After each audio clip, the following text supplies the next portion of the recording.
Hello and welcome to Fishing with Quince. In this episode I want to show you how I go about attaching fluorocarbon to braid. This is my my split cane rod that I took out in the last episode, and I think it's about time that I changed the fluorocarbon leader. Actually I think I'm actually using a monofilament on this rod as the leader at the moment, but we'll change that over a minute. And I'll show you how I do that. Okay, so this is the fluorocarbon that I like to use. It's the Akashi Ultra Clear fluorocarbon. I like £20 fluorocarbon. This one actually comes in at 19.84, which I think we can get away with. Sorry if this room's coming in out a bit echoey. This is the only room, the only table I've got really that's clear.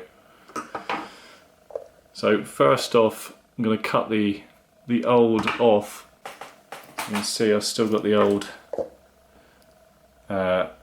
flash J shad still on, bit of silver hanging out the bottom. Got wrecked in the last episode that I put out. Myself a little bit of line here a minute. This isn't really a tough job, you know. It's usually something you do on the rocks while you're setting up. I leave all my gear all set up. I think I set this up in a rush last time, so it's a good job to clear it all up and do it properly. This is definitely fluorocarbon I've got on here. Sorry, this is definitely monofilament I've got on here. It's got a completely different feeling to it.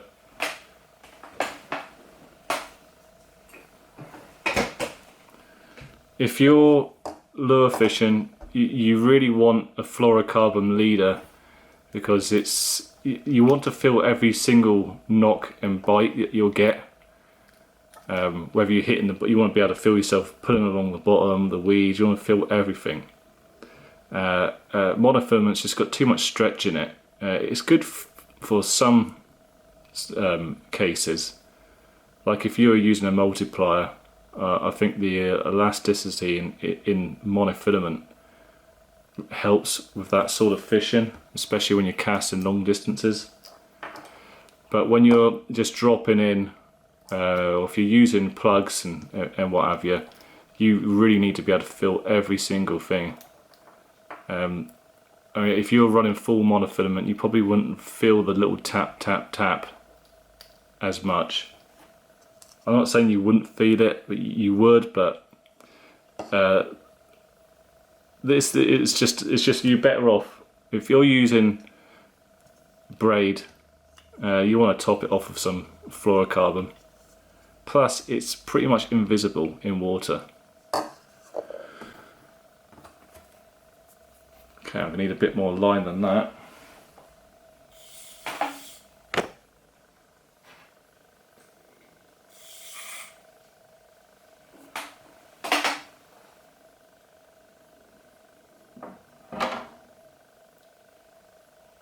Okay, here's the braid.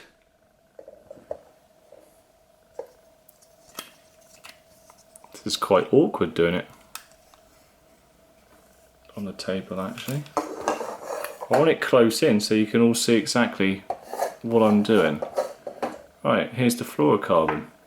You can just about see it.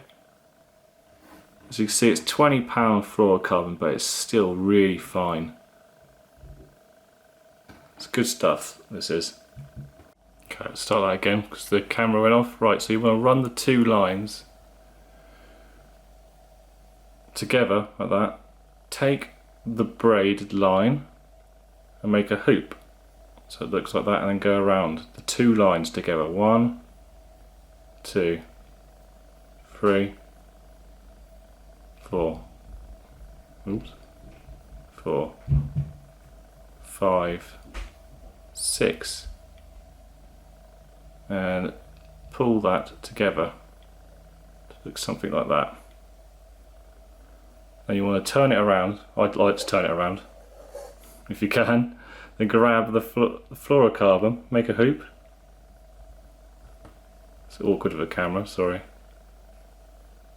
And go around the 2 lines inside that hoop.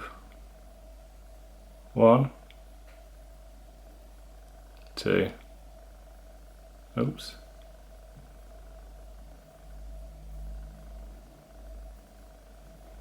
3, 4, 5. I always do 1 less for some reason. Pull that together, not too tight, just so you can see it sort of coming together like that. Then you want to lubricate it and pull them together slowly until they meet. And then what you want to do is you want to grab that fluorocarbon line and tighten it up at this point.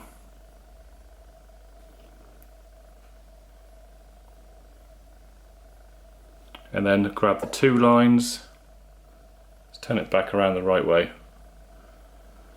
Grab the 2 lines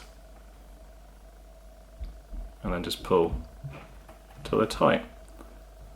So you can see it's on thin line like this, it's all you need to do.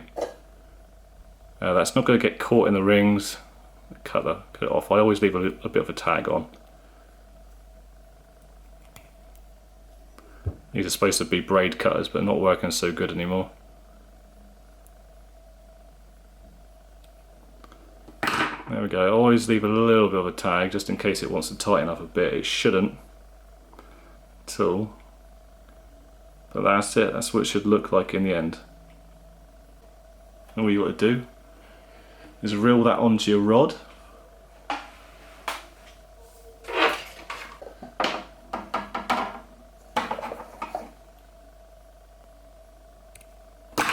And then reattach that to your lure. This is the same knot, so you want to pinch it together, wrap it around 1, 2, 3, 4, and then wrap it, make a hoop, and then inside that hoop, 1, 2, 3. And pull it together, lubricate, and then just slide it down. Pull it until it's snug, cut off the excess.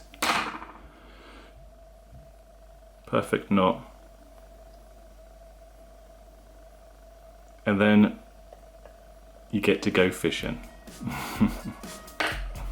That's it. Anyway, thanks a lot for watching. Hopefully this has helped again. Let me know if you want to see any more of these how to fish videos. I've got I'm definitely going to do one for fly fishing as well. So keep an eye on the channel for that. Thanks a lot. See you in the next one.